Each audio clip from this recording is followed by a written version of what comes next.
Aussies are doing it tough. Just asked Fremantle independent Kate Hewlett, who found out firsthand. Can I give you a high five? How you going? Shit house, but thanks for asking.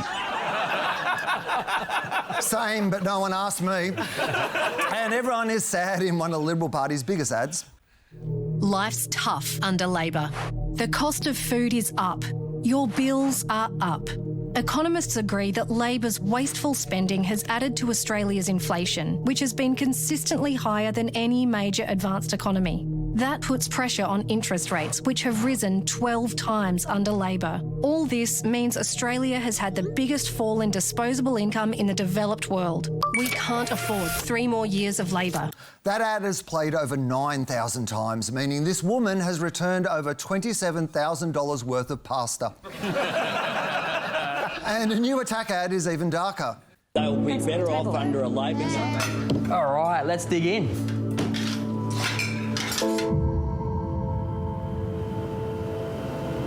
Hey, sweetie, let's save that for...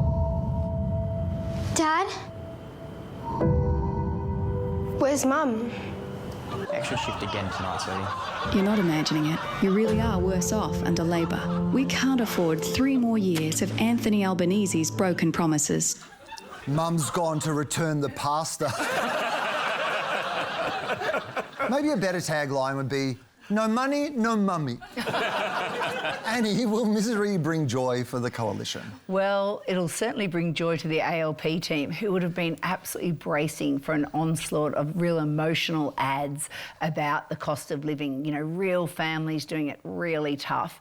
But instead, they got served up, you know, sad guy eating his soggy Weet Bix and disappearing weird mum. So they would have been really relieved.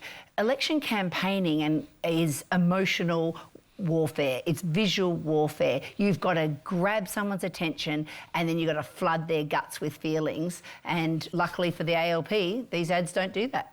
I mean, the ads are not great, and I think they're working off the premise, if you're ahead, be positive, if you're behind, be negative. And they use fear, and fear has been used in political advertising since the beginning of political advertising because it works. The first thing, it narrows you down. It narrows your focus down onto the thing you're now worried about. And they also know, research shows, that when people are scared, they're less likely to research policy and more likely just to react illogically in many cases. And it also personalizes it. But my issue is not with the second ad. My issue is with the deceptive nature of the first ad. The one that says, using weasel word, add it. The one that says you have the inflation going up to the top and it says Labor's waste, add it to. That's not the same as led to or caused. It's what we refer to as a weasel word. And it's basically a clever way of lying. Toby? They're playing my song.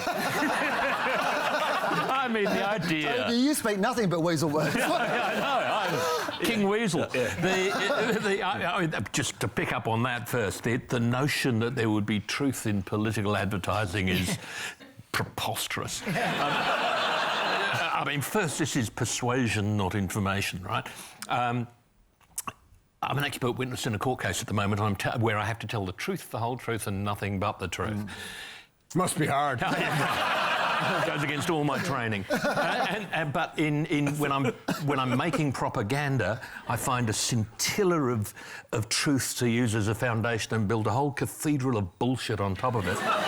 And hope it doesn't collapse before the vote comes. No, but this is why these two ads have got some truisms in them, right? Yeah. And they're not even that badly made either.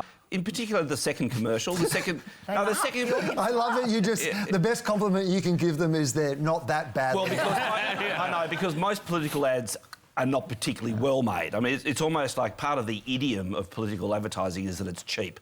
And you want to spend as much money as you possibly can on the media, not on the production of the actual advertising itself. So I think that plays a role. The second commercial, I actually think that will resonate. I genuinely think that will resonate. And I don't think it's right to say that that's not going to have an effect. I think it will. The first commercial, there is a couple of facts there which are absolutely true. And so for people who Can you repeat one of them? Well, Yes, I could. I can definitely repeat, I think, the most important one being the decline in disposable income of Australian households. That is a reality. Because I can relate to that family. I can relate to the families who have got a combination of decline in disposable income and increase in costs. And I do think that a lot of people will relate to it. Whether enough people relate to it, that I think is the question. But I don't think it's right. I don't think it's right to dismiss that, either of those ads. Hannah, disappearing mum, is that going to work? I think it will, and the reason is I'm the polling sort of for Gen Z here because I'm the only person on this panel that still gets asked for ID at bars. But I think that my role here is that I don't watch free-to-air TV. I don't think I ever have, frankly. And I watched these ads and thought they're incredibly effective because it proves that the Liberal Party's arguing we don't need to spend money on an ad to make this point. It's very effective. People are doing it tough. The horror film of the second ad contrasts really well against the blatant facts of the first.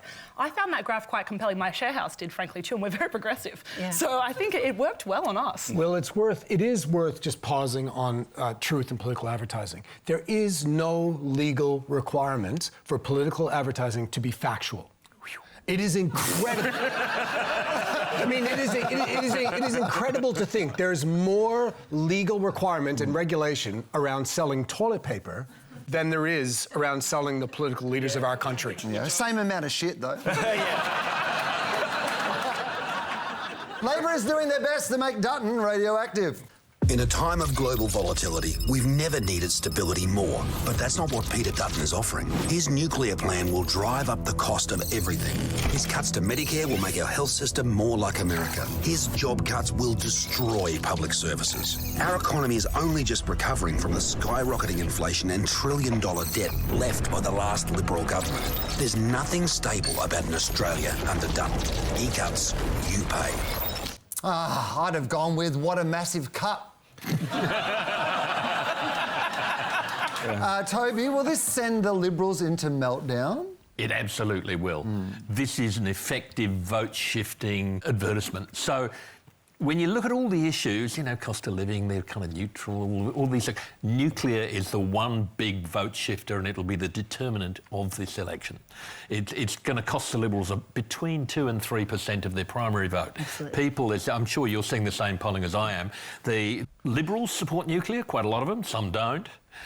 Soft and swinging voters don't, Labor don't, Green don't. So it switches some votes away from them and it doesn't attract any votes to them. It's a complete policy suicide. And the end line is the best end line in the advertising competition. He cuts, you pay. That's the best line out of everyone, right? And so maybe Toby, advertising will have an effect in the outcome of the election if they put enough money behind that idea.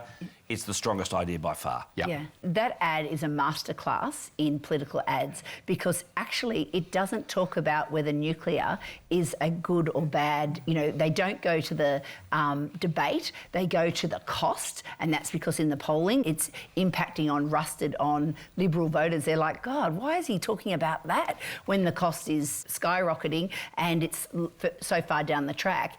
But also they use it's unstable and people think the campaign's been unstable, and they get the trifecta. They get to put Morrison back on there. Yeah, I mean, executionally is interesting because they suck the colour out to make it look more evil. They have this droning going on from a sound perspective to sort of bring that home. The reference to America and we're not this and the instability of America. It's interesting because positioning is all about context. And going into the election, we thought there was a hard right swing, cultural swing. And as soon as America went all crazy and Musk, started doing what he was doing, this sort of concept of instability became important. And of course, they've picked up on that and said, we are not that, and we do not want that. And it's a great leverage and wedge against him leaning slightly to the right. It's not difficult to make Peter Dutton look lifeless and charmless. So I find this exciting. I think a basic filter, I could have on Instagram myself on Canva, it wouldn't have been too tough. But it's probably the only thing Toby and I might ever agree on too, so it's nice to have one in the bag for us. I actually consider myself to be the good guy, but I appreciate the work that you do. Keep me on my high horse. I think that you couldn't exist without me. No, that's so stunning and brave, Toby, what you do, the sacrifices you make. But I think that the nuclear... This is fun, man. I like this bit. Do more of this. That's right. That's what this election's all about, the generation divide.